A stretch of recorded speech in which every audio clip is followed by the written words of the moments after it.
Hello friend, कैसे हैं आप सब। आशा करता हूँ कि बहुत अच्छे होंगे।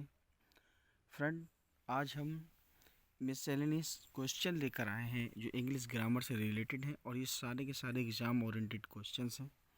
फ्रेंड, आज हम आपसे इन बेहतरीन क्वेश्चनों की जो डिस्कशन करेंगे उससे पहले कुछ जो एक संदेश है वो आप तक पहुँचाना चाहते हैं, एक मैसेज है जो आप तक पहुँचाना चाहते हैं। वो मैसेज ये है कि फ्रेंड, कि आप ज़्यादा से ज़्यादा जो हमारा चैनल है इसे लोगों तक पहुंचाइए। इंग्लिश की बेहतरीन प्रिपरेशन करने के लिए इंग्लिश की जो ग्रामर है, इंग्लिश की जो वोकैब है, इंग्लिश की जो लिटरेचर है, उस पर अपनी कमांड करने के लिए सिर्फ और सिर्फ जाकर न्यू इंग्लिश टीचर जो एकमात्र प्लेटफॉर्म आपके लिए आया है, बिल्कुल फ्री ऑफ कॉस्ट, बिना किसी पे के, बिना किसी फीस के, बिना किसी फ़ी के आपके लिए ये उपलब्ध है, अवेलेबल है। तो फ्रेंड, मैं हिंदी में इसलिए समझा रहा हूँ ताकि हम लोग जो हिंदी क्षेत्र के रहने वाले हैं वो आसानी से समझ सकें इसको। ठीक है फ्रेंड। तो फ्रेंड, आगे बढ़ने से पहले मैं आपसे एक और रिक्वेस्ट करूँगा कि वीडियो अच्छी लगे तो हमें कमेंट बॉक्स में ज़रूर कमेंट कीजिए। फ्रेंड, जो कंटेंट आपको प्रोवाइड किया जाता है तो बड़ा मेहनत से कई बुकों का सहारा लेकर ये कंटेंट तैयार किया जाता है, तब आपके लिए कंटेंट हम ला पाते हैं। तो मैं आपसे यही आशा करूँगा, यही होप करूँगा कि आप जो है एक बेहतरीन सा कमेंट, एक प्यारा सा कमेंट ज़रूर कीजिए। आपका कमेंट हमारे लिए एक बूस्टअप का कार्य करेगा, एक बेहतरीन कंटेंट का एक रिज़ल्ट होगा वो। ठीक है फ्रेंड। फ्रेंड, हमारे लिए एक एनर्जी का काम करेगा आपका एक कमेंट, एक लाइक और एक कमेंट तो आप बनता ही है। ठीक है फ्रेंड। और आपसे एक बार फिर से रिक्वेस्ट है कि चैनल को सब्सक्राइब कर लें। ठीक है फ्रेंड। चलिए, बिना किसी देरी के सबसे पहला क्वेश्चन आपकी अपनी स्क्रीन पर। Friend, they have been living in Boston from 10 years, तो इसके कौन से पार्ट में एरर है? In Boston, been living, they have, from 10 years. तो देख लीजिए फ्रेंड, ये टेंस जो है वो प्रेजेंट परफेक्ट कंटिन्यूस का टेंस है। कौन सा टेंस है ये? प्रेजेंट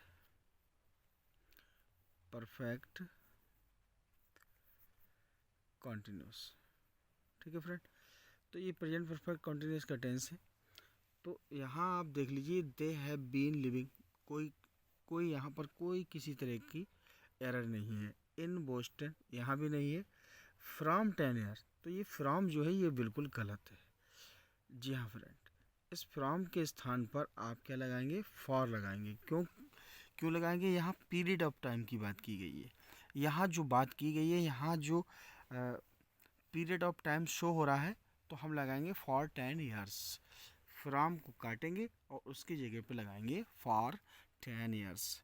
ठीक है फ्रेंड। तो क्वेश्चन मैं समझता हूँ क्लियर हो गया होगा। तो यहाँ पर कौन सा राइट आंसर है? हमारा डी। जी हाँ फ्रेंड, हम यहाँ डी के साथ जाएंगे। ठीक है। नेक्स्ट क्वेश्चन पे चलते हैं। नेक्स्ट क्वेश्चन जो है वो आपकी अपनी स्क्रीन पर। A senior doctor expressed concern about physicians recommended the vaccine, no error। तो फ्रेंड,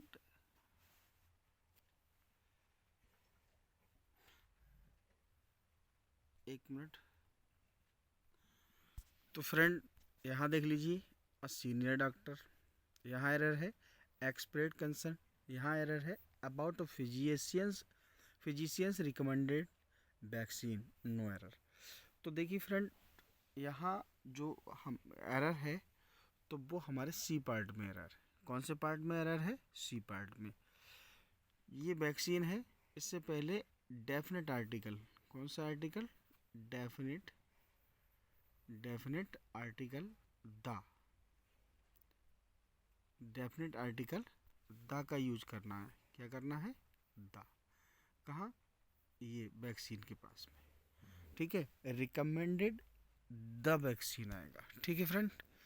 चलिए नेक्स्ट क्वेश्चन देख लेते हैं। Question number 2, select the correct active form of the given sentence. What are being disturb by, ये जो sentence है what are being disturbed by, तो इसकी जो एक्टिव फॉर्म है वो करेक्ट कौन सी है? वाट हैज़ डिस्टर्ब यू, या why are you disturbed, what is disturbing you, who has disturb you. तो इनमें से कौन सा जो है, कौन सा पार्ट है, कौन सा जो ऑप्शन है बिल्कुल करेक्ट है? तो यहाँ क्वेश्चन नंबर 3 में हम जाएंगे सी के साथ में। जी हाँ फ्रेंड, देखिए व्हाट इज डिस्टर्बिंग यू, ये इसका एक्टिव है और इसका जो पैसिव है वो ये है। देखिए इसका स्ट्रक्चर क्या होता है फ्रेंड, जरा सा ध्यान दें इसका स्ट्रक्चर। इसमें क्या होता है फ्रेंड, वाट होगा, एक मिनट, वाट होगा प्लस एज एम आर, ये होगा, और प्लस फ्रेंड यहाँ इसके आगे जो होगा वो वर्ब जो होती है हमारी वर्ब, उसकी आईएनजी फॉर्म होगी। ठीक है फ्रेंड, फिर इसके बाद में हमारा ऑब्जेक्ट होता है। तो अब यहाँ देख लीजिए हमारे यहाँ पर वाट है और एज हमारा में से तो एज है, और वर्ब जो है डिस्टर्ब उसमें आईएनजी फॉर्म है, और हमारा ऑब्जेक्ट यू है। तो जो करेक्ट आंसर होगा वो हमारा यहाँ पर सी होगा। ठीक है, क्वेश्चन नंबर 3 का जो करेक्ट आंसर होगा वो सी होगा। अब क्वेश्चन नंबर 4 की बात कर लेते हैं। Select the correct indirect form of the given sentence. जो सेंटेंस दिया है नीचे, तो उस सेंटेंस का ये सेंटेंस है, would you open the door please. तो इसका जो है इनडायरेक्ट देखना है। ठीक है, she asked me to please open the door, क्या ये है? She requested me to open the door, she requested me please open the door, और she asked me open the door. तो फ्रेंड हमें बताना है यहाँ कौन सा बिल्कुल सही है। तो देखिए सबसे पहली बात आप ये सुन लीजिए कि जब इनडायरेक्ट डायरेक्ट से इनडायरेक्ट बनता है तो ये जो प्लीज वाले जो सेंटेंस होते हैं ये तो ख़त्म हो जाते हैं। ठीक है, तो ये दोनों तो रॉन्ग हो गए। अब बचते हैं हमारे पास, एक बचता है हमारा डी और दूसरा ऑप्शन बचता है बी। तो या तो डी सही है या बी सही है। तो ये देख लेते हैं, उसके बाद में हम आगे बढ़ते हैं। तो देखिए फ्रेंड, क्वेश्चन नंबर जो 4 है तो उसमें क्या है, वुड यू, ये would you open the door please. तो वुड यहाँ क्या है, हेल्पिंग वर्ब है हमारी, वुड क्या है हमारी, हेल्पिंग वर्ब है। ठीक है, और यू क्या है, यू क्या है, प्रोनाउन है। ठीक है फ्रेंड, फिर ओपन क्या है, ओपन क्या है, एक वर्ब है। ठीक है, अब फ्रेंड जब इसका ये तो हमारा डायरेक्ट था, ठीक है, तो क्या हो जाएगा, would you open the door please.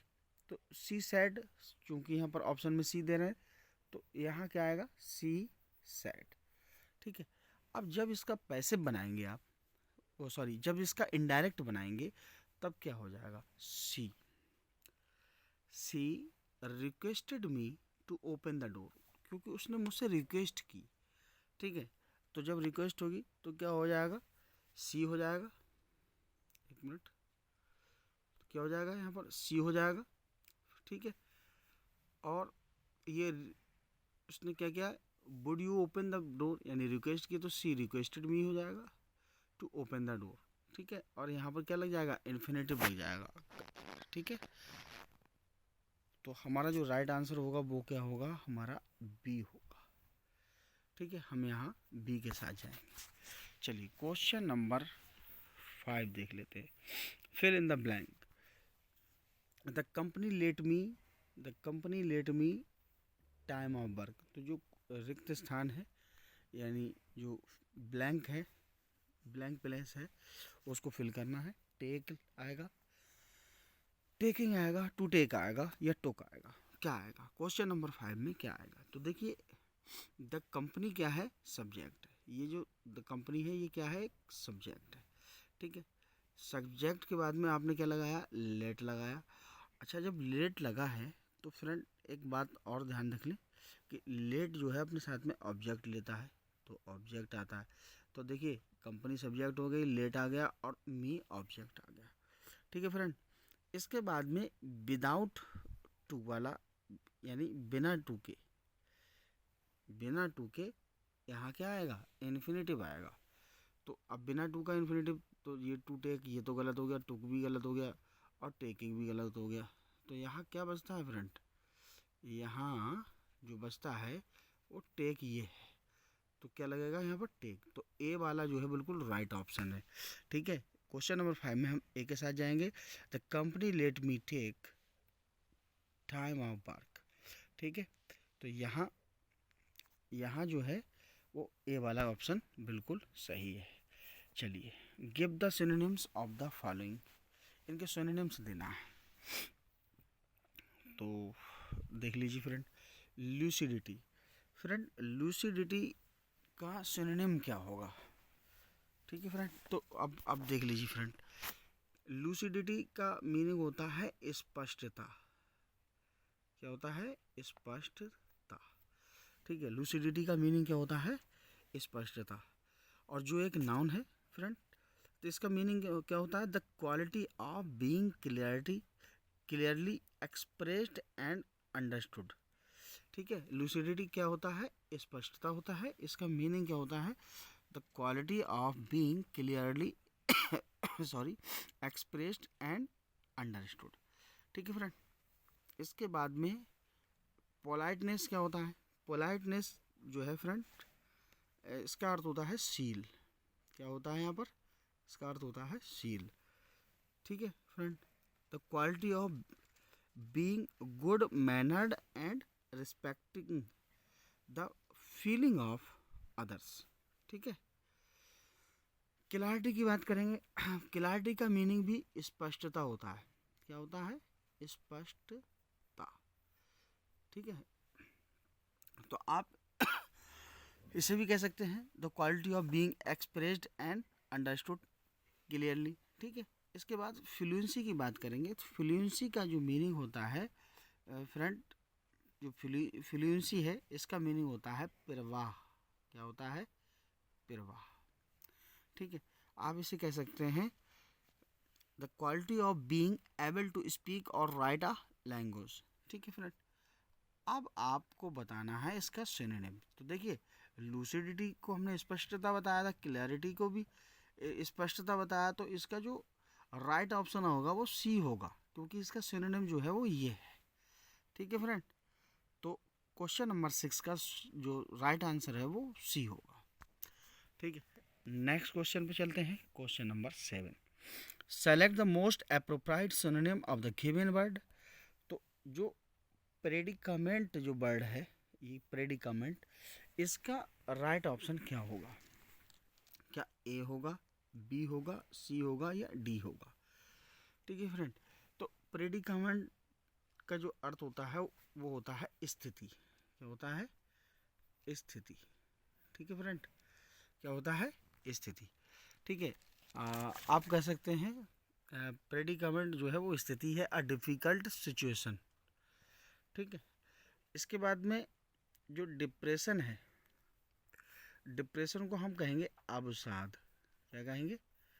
अवसाद। अवसाद कहेंगे। इस डिप्रेशन को सैडनेस भी कहते हैं, सैडनेस। ठीक है फ्रेंड। इसके बाद में डिलेमा। डिलेमा का भी मीनिंग यही होता है, पसोपेस जिसे कह सकते हैं, दुविधा, अ डिफ़िकल्ट सिचुएशन या प्रॉब्लम।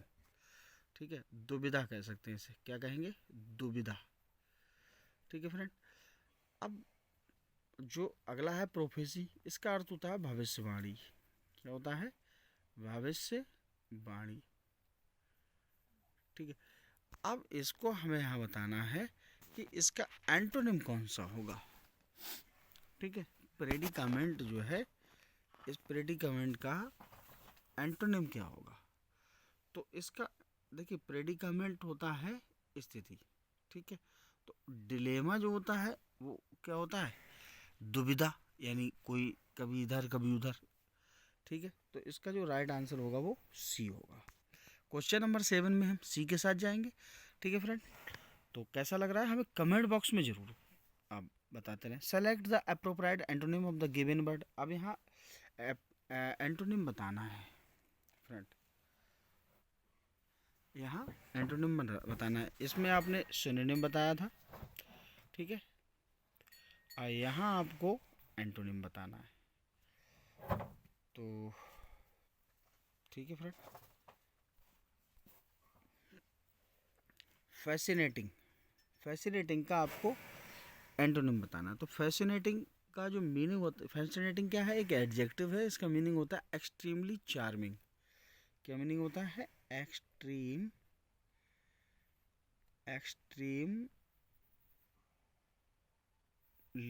चार्मिंग। ठीक है फ्रेंड, इसके बाद अनफॉरगेटेबल। अनफॉरगेटेबल का मीनिंग होता है फ्रेंड जो जिसे हम भूल ना सकें, ऐसा जो हमेशा याद रहे, भूला ना जा सके। सिडक्टिव, सिडक्टिव जो होता है फ्रेंड, इसका अर्थ होता है मोहक। क्या होता है? मोहक। तो ये भी टेम्पटिंग या टेम्पटिंग कह सकते हैं इसे, या कैप्टी बेटिंग कह सकते हैं, फेचिंग कह सकते हैं, इंटाइसिंग भी कह सकते हैं इसे। ठीक है फ्रेंड, इसके बाद बात आती है रिपल्सिव की। रिपल्सिव जो होता है ये कहते हैं एबोरेंट, अप्रिय, वैक्सिंग, अनलव्ड। तो फैसिनेटिंग जो है एक्सट्रीमली चार्मिंग है, तो रिपल्सिव जो है वो फ्रेंड है अप्रिय। तो ये तो चार्मिंग यानी आकर्षित करने वाला है, और ये जो है वो हम घृणा करने वाला है। तो इसका जो राइट ऑप्शन होगा वो डी होगा, यानी फैसिनेटिंग का जो एंटोनिम्स होगा और रिपल्सिव होगा। ठीक है फ्रेंड, चलिए क्वेश्चन नंबर 9 पे चलते हैं। Code of diplomatic etiquette and precedent. ठीक है फ्रेंड, तो इसका आपको वन वर्ड बताना है। क्या बताना है इसको? आपको वन वर्ड बताना है। स्टेटमेंटशिप होगा, डिप्लोमेसी होगा, हायरार्की होगा, या प्रोटोकॉल होगा।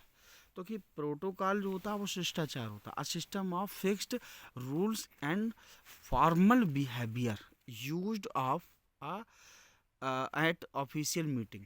जो कोई ऑफिशियल मीटिंग होती है उसमें हम प्रोटोकॉल की बात करते हैं। शिष्टाचार, a system of fixed rules and formal behaviour used of at official meeting. ठीक है फ्रेंड, इसके बाद हम बात करेंगे स्टेटमेंटशिप की। स्टेटमेंटशिप क्या होता है? ये एक नाउन है, राजनीति कह सकते हैं इसे। स्टेटमेंटशिप का मतलब होता है राजनीति, यानी skill in managing state affairs. ठीक है, इसके बाद डिप्लोमेसी की बात करेंगे। डिप्लोमेसी का अर्थ होता है कूटनीति। क्या होता है फ्रेंड? कूटनीति। ये भी एक नाउन है। Skill in dealing with people in difficult situations with offending upsetting. ठीक है, इसके बाद हायर की बात करेंगे। हायर की इसका अर्थ होता है पदानुक्रम। A system specially in a society और an organisation in which people are organized into different level of importance from high to uh, lowest, highest to lowest, यानी उच्च से ऊंचे से नीचे की ओर। तो अब आप यहाँ बताएंगे कि इसका जो राइट ऑप्शन है वो क्या होगा। तो देखिए friend, code of diplomatic etiquette, इसका जो सही वन वर्ड होगा वो क्या होगा? जी हाँ, तो इसका सही जो होगा वो यही होगा, स्टेटमेंटशिप। ठीक है,